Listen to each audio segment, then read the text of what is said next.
If you activate this dimension of energy, other dimensions of life will open up. One thing is, are you ready for those dimensions? Kundalini Yoga in its essence is the most dangerous form of yoga. I'm saying dangerous because it's the most potent also. If you have to jump into an abyss, you should be insane or you should have enormous trust in somebody.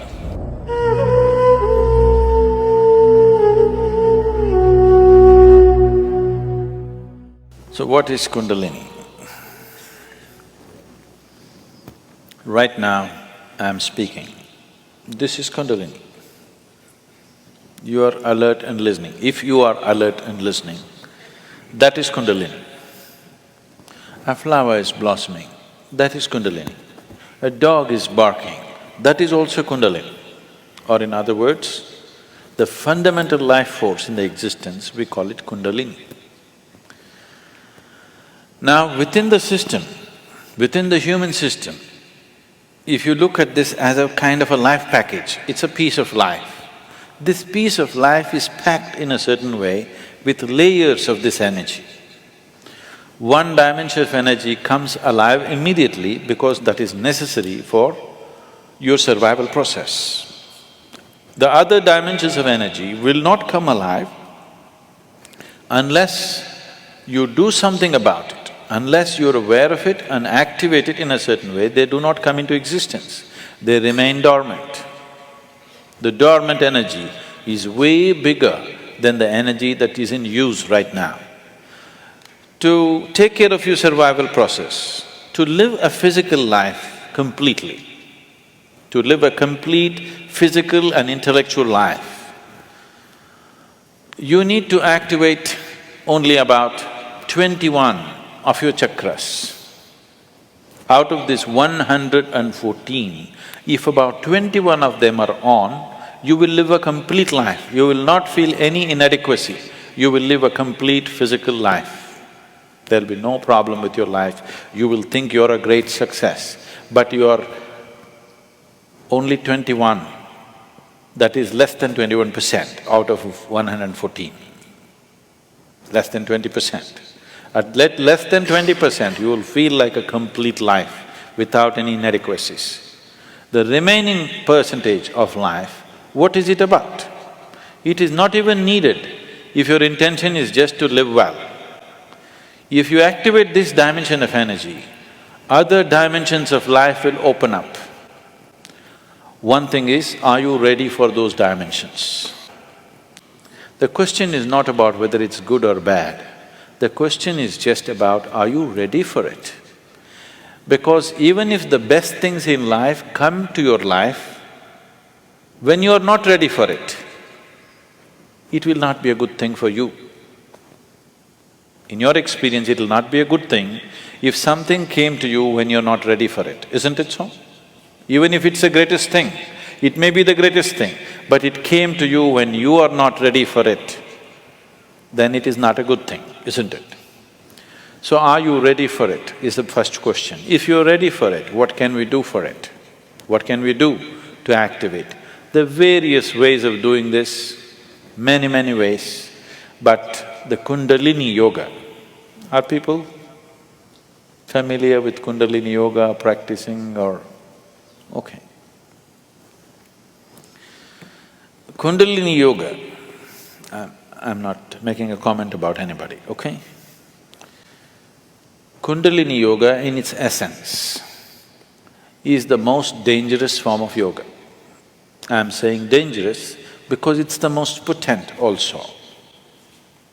What is most potent is always the most dangerous, if improperly handled. There are various kinds of energy in the world right now. Even the electricity is being manufactured produced in so many different ways. One of the ways that we do it is through nuclear reactions, nuclear reactors rather. It is the most efficient way of producing energy that we know right now, but it is also the most dangerous way, isn't it? When things go wrong, they go seriously wrong.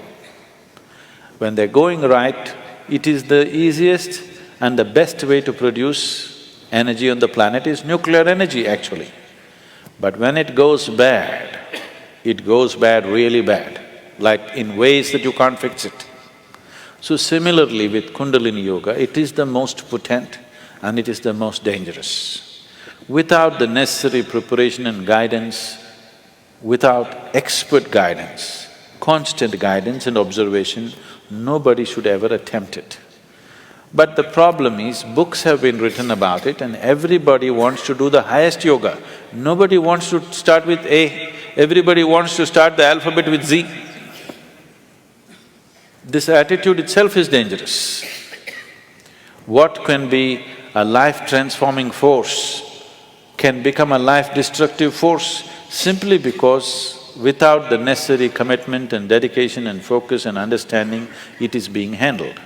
Anyway, about rising the Kundalini. If the Kundalini rises, the dimensions of your life will change so rapidly that you must be willing to make the outside adjustments equally quick. Otherwise, things will fall apart in a big way. In the classical yogic traditions, there is a certain type of yoga we teach for people who live in family situations. There is a certain other type of yoga we teach for ascetics. In Isha we have both the forms. We have ascetic yoga and we have the general yoga. We will never teach you the ascetic form, that is the most potent way to do it. But it will demand a certain dimension of discipline and focus which your regular lives will not allow. If you do that kind of yoga, it will dismantle your outside life instantly. Now this yoga is not designed to dismantle your life, this yoga is designed to make your life happen better. When life happens better, when things happen better, you make more money, your business is going better, your profession is happening better, your generally, unfortunately, your longing to seek the higher becomes slower. Yes? So in the real sense, it is not the good way to do it, but it's the only way it works in today's world. And it's the only way it works for majority of the people. For a small number of people, we can do it other ways. We can bypass all these things and just do very powerful ways of doing things. But it will dismantle all social structures around them, which is not good for everybody to do. So these are different dimensions. Kundalini Yoga, if it has to be practiced, you must be in a certain kind of atmosphere. You cannot live in social situations and do Kundalini Yoga. Otherwise, in the name of Kundalini Yoga, you're doing something simplistic. Otherwise, Kundalini Yoga can transform the way you are within days. Suddenly you find you are a stranger in your own home within 2 days of practice, because it will change everything about you. So can we raise the Kundalini? Yes, we can. One way is to create a conducive atmosphere so that slowly it rises. The other way is to provoke it in such a way that it raises quickly. If it rises quickly, then everything changes dramatically. If it rises slowly over a period of time, changes will happen slowly, you will be capable of handling these changes over a period of time. But if it happens very quick, then you will not be able to handle the changes. Things will look like things are falling apart. So there are different ways of doing this. How many ways? There are too many ways. I will not go into how many ways. There are so many ways of doing it. Essentially, there are 112 ways of doing it. There are 112 ways in which you can take this up. From the base to… for this you have to know the structure, otherwise it'll become very elaborate. Out of these 114 chakras, there are 7 which we recognize as 7 dimensions. Out of this, 6 are within the body, 1 just outside the physical body. So if you employ these 112 methods, you will handle the 6th chakras. The 7th one you cannot handle. There are 112 ways in which you can attain to a chakra which we refer to as Agna. But from Agna to Sahasrara, there is no way. There is no way to do it. you just have to jump into an abyss. If you have to jump into an abyss, you should be insane, or you should have enormous trust in somebody. Somebody says jump, and you are jumping because you have such a deep trust in somebody that when he says jump, it has to be good for you. You simply jump into a bottomless pit. So, the journey from the Mooladhara to Agna, there are 112 ways to get there. But from there to there is no way. It is just one jump that can happen in trust, in devotion or in madness. Choice is yours.